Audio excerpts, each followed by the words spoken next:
জানেন এই পৃথিবীতে একজন নারী দুনিয়াতে বসে জান্নাতের খাবার খেয়েছেন, বলেন কোন মহিলা?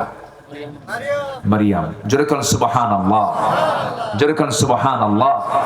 চিন্তা করা যায়, জান্নাতের খাবার দুনিয়াতে বসে খাইয়েছেন আল্লাহ পাক একটা নারীকে। জান্নাতের খাবার খাইয়ে দিলেন কেন? জাকারিয়া আলাইহিস সালাতু ওয়াস সালাম তার খেদমতের দায়িত্বে ছিলেন। এই বাইতুল মুকাদ্দাসের পাশে একটা ঘর ছিল, সেই ঘরে তাকে রাখা হলো। তিনি যখন খাবার দিয়ে আসতেন তালা খুলতেন, খাবার দিয়ে আসতেন, তালা মেরে আবার চলে আসতেন। হঠাৎ করে 3টা দিন তার স্মৃতি থেকে মুছে গেছে, মারিয়ামকে খাবার দিয়ে আসতে হবে। 3 দিন একটানা যান নাই। হঠাৎ করে তার মনে হলো জাকারিয়া আলাইহিস সালাতু ওয়াস সালাম 3 দিনের মাথায় গিয়ে দরজা খুলে দেখেন মারিয়াম সুন্দর করে বসে আছেন, সামনে কোনো সমস্যা নাই। কিন্তু তার সামনে অসময়কালীন ফলমূল গুলো, আম হয় কোন মৌসুমে বলেন? এই গ্রীষ্মকালে, ঠিক আছে না? গ্রীষ্মকালে আমের মৌসুম, কিন্তু শীতকালে আপনার নরমাল এখন হয়তো 12 মাসই আম থাকে, সেটা ভিন্ন কথা, কিন্তু আমের মৌসুম তো এটাই মৌসুম। এই সময় অসময়কালীন ফলমূল গুলো তার সামনে কে যেন সুন্দর করে সাজিয়ে রেখেছে। বলা হলো মারিয়াম আন্না লাকি হাদা ইয়া মারিয়াম। কোরআনে এগুলো কথা আছে না নাই বলেন তো? আন্না লাকি হাদা ইয়া মারিয়াম, মারিয়াম তুমি সমস্ত খাবারগুলো কোথায় পেয়েছো? সুন্দর করে মারিয়াম জবাব দিচ্ছেন, ক্বালাত হুয়া মিন ইনদিল্লাহ। ও খালো, জাকারিয়া আলাইহিস সালাতু ওয়াস সালাম আল্লাহর পক্ষ থেকে আল্লাহ আমার জন্য স্পেশালি জান্নাতের খাবার পাঠায় দিয়েছে। ভরসা কার উপর ছিল? আল্লাহ।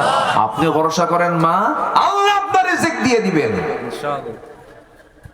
বলে যে পুরুষ চাকরি করবে, আমিও চাকরি করব। হ্যাঁ চাকরি করেন, পুরুষের সাথে না, মেয়েদের মহলে চাকরি করেন। কি ঠিক কিনা বলেন? চাকরি করেন, পর্দা ছাড়া না, পর্দা সহ, পর্দা সহ চাকরি করেন, পর্দায় থেকে চাকরি করেন, কোনো সমস্যা নাই, কোনো প্রবলেম নেই। কিন্তু পর্দা নাই যেখানে চাকরি করা যাবে না সেখানে, এটা হচ্ছে সবচেয়ে বড় বিষয়। ইসলাম আপনাকে এত সংকীর্ণ করে রাখে না, অবশ্যই আপনার দায়িত্ব আছে।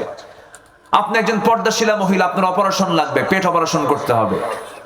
কি পুরুষ ডাক্তার ভালো হয় না মহিলা ডাক্তার ভালো হয়? ডাক্তার হবে মেয়েরা, সমস্যা কোথায়? কোনো প্রবলেম নেই।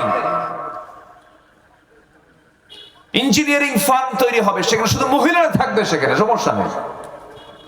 প্রাইমারি স্কুল টোটাল মেয়েদের হাতে তুলে দেওয়া উচিত।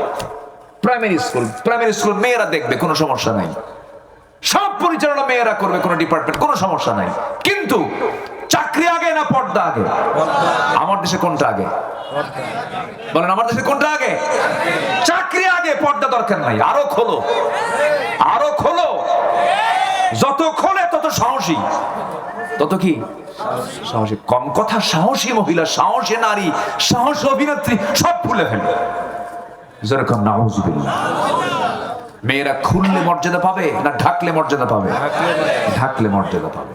যত দামি দামি সম্পদগুলো সব আল্লাহ পাক, যত দামি দামি জিনিস, মুক্তা কার পেটে থাকে? বলেন বলেন বলেন বলেন। ঝিনুকের পেটে। ঝিনুক থাকে কোথায়? সাগরের তলে থাকে। মুক্তা ঝিনুকের পেটে, ঝিনুক থাকে সাগরের তলে। আল্লাহ পাক পর্দার মধ্যে রেখে দিয়েছেন। দামি দামি ফলমূল গুলো আল্লাহ পাক পর্দার মধ্যে রেখে দিয়েছেন। চাঁপাইনবাবগঞ্জ, রাজশাহীর ওই যে মোড়ের আম চত্বর, ওটা কি আম? ওটা কিসের বলেন না? ওটা বড় আম, বুঝতে পারতেছে ওটা কি? ফজলি আমের। আচ্ছা যাই হোক, আমি একটা আম পছন্দ করি, নাম হলো ন্যাংরা। কি আম? ন্যাংরা। আজ থেকে আরো 21 বছর আগে চাঁপাইনবাবগঞ্জের একদম কনসার্ট এরিয়াতে, শাহবাজপুর এলাকা মনে হয় এটা হতে পারে, সোনা মসজিদের আশপাশে হবে কোথাও। ওই বেচারের প্রায় 150 বিঘার মতো তার আম বাগান। তো বললাম, চাচা আপনার বাগানে কি কি জাতের আম আছে? উনি 120-25টা আমের নাম করলো। রাজভোগ, রানীভোগ, গোপাল ভোগ, এরকম বহু নাম টাম বলল।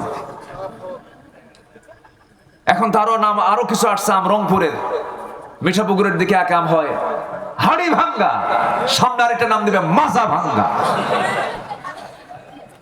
আচ্ছা যাই হোক, তো বললাম যে চাচা আমার তো একটা আম পছন্দ খুব, কিন্তু আমের নামটা ভালো হয় নাই কেন, কি নাম? ন্যাংরা।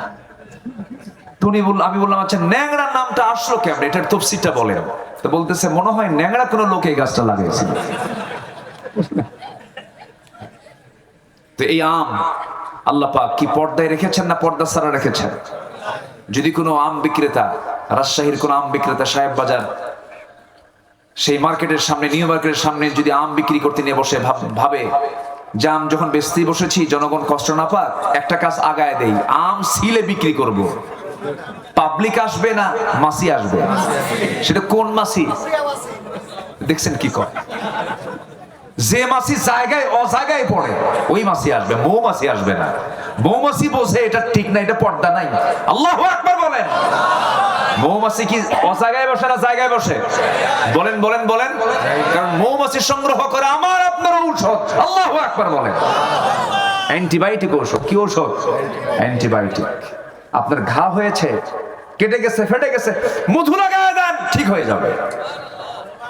মধু, এই মধুর ডিপার্টমেন্ট আল্লাহ পাক ছেড়ে দিয়েছেন মানুষের হাতে না মৌমাছির হাতে? মানুষের হাতে কেন দেন নাই বলেন? মৌমাছি মধু বানায়, 450 মৌমাছি 20 লক্ষ ফুলে যাতায়াত করে, 13 লক্ষ মাইল পরিভ্রমণ করে 1 পাউন্ড মধু সে তৈরি করে, তার পেটের মধ্যে নিয়ে সুন্দর করে মৌচাকে রেডি করে। আর সেই মধুর ভিতরে মানুষ মিষ্টির শিরা ঢুকায় কয় আরো মিষ্টি বানায়া দিলাম, খা। কত বড় হারামি মানুষ! কি কথা কি বুঝতেছেন? এই জন্য আল্লাহ বলতেছে যে মধু আমি তোদের দিলাম না, যা মৌমাছিকে দিলাম ওর ডিপার্টমেন্ট। ওয়াত আনিত্তাখিদি মিনাল জিবালি বুয়ুতা ওয়া আওহা রাব্বুকা ইলান নাহলি আনিত্তাখিদি মিনাল জিবালি বুয়ুতা। কি বল, গাছের ডালে বাসা বাঁধো, তারপরে বাসার প্রাসাদের নিচ দিয়ে বাসা বাঁধো। মৌমাছির যে মৌচাক, কিয়ামত পর্যন্ত কোন আর্কিটেক্ট ইঞ্জিনিয়ার একটা মৌচাক বানাতে পারবেন। আল্লাহু আকবার বলেন। সব ডিপার্টমেন্ট দিয়েছেন, মৌমাছির হাতে ছেড়ে দিয়েছেন। ফার্মাসিউটিক্যাল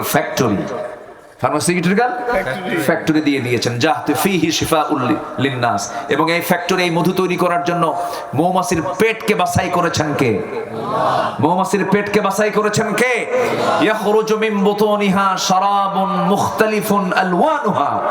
কি হয়? ইয়াখরুজু, বের হয়, মিন বুতুনিহা, তার পেট থেকে, শারাবুন, কি শারাব, পানীয়, ড্রিঙ্কস, আলওয়ানুহা মুখতালিফুন আলুন, বিভিন্ন রং বেরঙের। মধুর রং কি একরকম হয়?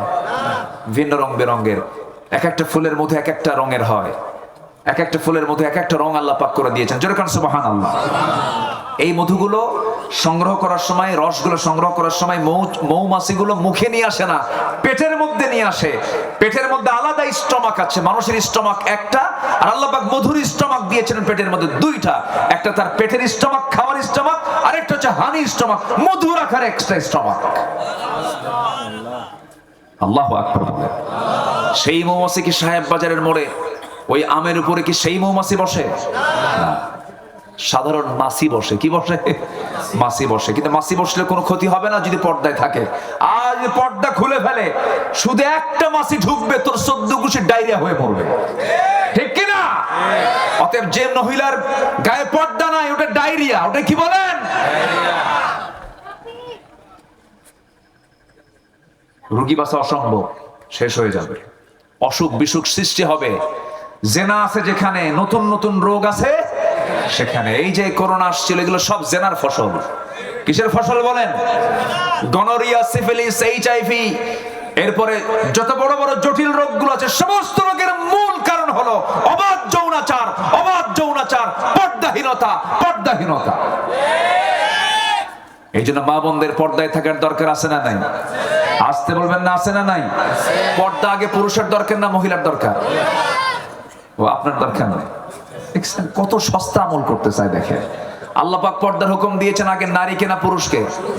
এইটা এখন লাইনে আসছে, পুরুষকে পর্দা করতে হবে। এখনকার সমাজের সবচেয়ে বড় পর্দা হলো আর নারী দেখার জন্য বাইরে যাওয়া লাগে না। দেখবেন বিভিন্ন জায়গায় 4-5টা ছেলে এক জায়গায় গ্রুপিং করে বসে, ওই যে মোরাকাবা মুশাহাদায় মোবাইল নিয়ে বসে, মোরাকাবা মুশাহাদা কি কথা কি বুঝতেছেন? ওই যে বসে আছে ঘন্টার পর ঘন্টা পার করতেছে, 1 ঘন্টা 2 ঘন্টা 3 ঘন্টা চলে যায়, কুটকুট করে হাসে, আবার স্ক্রিনের দিকে তাকায়, শুধু নখ দিয়ে টানে, দেখার পরে দেখতে থাকে, সময় চলে গেল, আধা ঘন্টা গেল, 1 ঘন্টা গেল, 2 ঘন্টা চলে গেল। এই যে আজকে ডিভাইসটা বের করে দিয়েছে ফেসবুক, কি মুসলমানদের না ইহুদির? বলেন কার? ইহুদির। আপনি এটাকে নিয়ন্ত্রণ করতে না পারলে আপনার ইমানটাও হেরে যাবে। ইমান নষ্ট করার জন্য তো এগুলো নিয়ে আসা হয়েছে। এর যতটুকু উপকার আছে তার চেয়ে ক্ষতির পরিমাণ কম না বেশি? এর থেকে যেটা কল্যাণ সেটা আপনি গ্রহণ করবেন। অতিরঞ্জিত পর্দার খেলাফ হয়ে যায় এমন কিছু আপনার জন্য করা যাবে না। ইমানকে যদি মজবুত রাখতে চান, নেক আমল করতে হবে। পর্দা হচ্ছে শ্রেষ্ঠ নেক আমল, সেই নেক আমলটা করবো আমরা, জোরে বলি ইনশাআল্লাহ। আল্লাহ রাব্বুল আলামিন সুন্দর করে বলছেন সূরা বুরুজের, আমি 11 নম্বর আয়াতের তেলাওয়াত দিয়ে শুরু করেছিলাম। 9টা কাজ করলে পরে আমরা সফল হব। 1 নম্বর কাজ চলতেছিল, নাম্বার 1 হলো ঈমান যারা আনবে, নেক আমল যারা করবে, তারা ফাউজুন কাবীর, তারা মহাসফল হয়ে যাবে। আমরা ঈমান আনবো, নেক আমল করব, 5 ওয়াক্ত নামাজ পড়ব। কারা কারা একটু হাত তুলে দেখান তো দেখি। জোরে বলি ইয়া আল্লাহ, আর জোরে বলি ইয়া আল্লাহ। আমাদেরকে 5 ওয়াক্ত সালাত আদায় করার তৌফিক তুমি আল্লাহ দিয়া দাও। জোরে বলি আমিন, আরো জোরে আমিন।